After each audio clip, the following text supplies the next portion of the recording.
આજરોજ તિરંગા યાત્રાના આયોજનની અંદર જે જૂનું બસ સ્ટેન્ડ છે ત્યાંથી લઈને નગર દરવાજા સુધી તિરંગા યાત્રાનું આયોજન કરવામાં આવ્યું છે અને ખાસ આ જે તિરંગા યાત્રાનું જે આયોજન છે એ આપણા જે વીર જે જવાનો છે એમને એક પ્રોત્સાહન રૂપે કરવામાં આવ્યું છે। જ્યારે પુલવામા હુમલો જે બન્યો અને ત્યારબાદ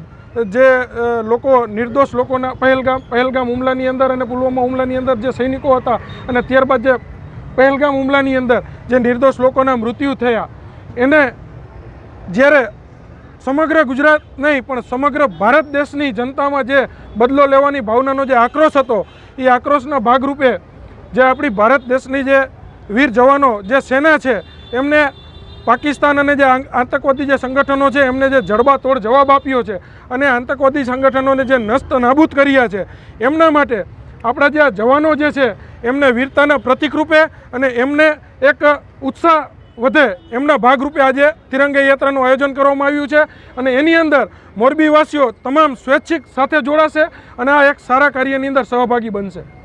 આગળ જતાં કદાચ ગમે તેવી સંકટ સમયની પરિસ્થિતિ હશે ત્યારે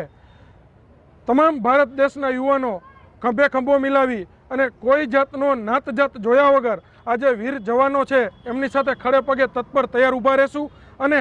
એના પછી પણ કોઈ પણ સંકટ સમયની પરિસ્થિતિની અંદર બ્લડ ડોનેશન કેમ્પ હોય અથવા તો વીર જવાનોને મદદરૂપ થતા જે કાંઈ પણ કાર્યક્રમો સરકારશ્રી દ્વારા કરવામાં આવશે એની અંદર મોરબીની જનતા વતી દરેક વર્ણ અને દરેક સમાજ ખંભે ખંભો મિલાવી અને આવા ભગીરથ કાર્યની અંદર સહભાગીદાર બની અને ખંભો ખંભો મિલાવીને સાથે ચાલશું।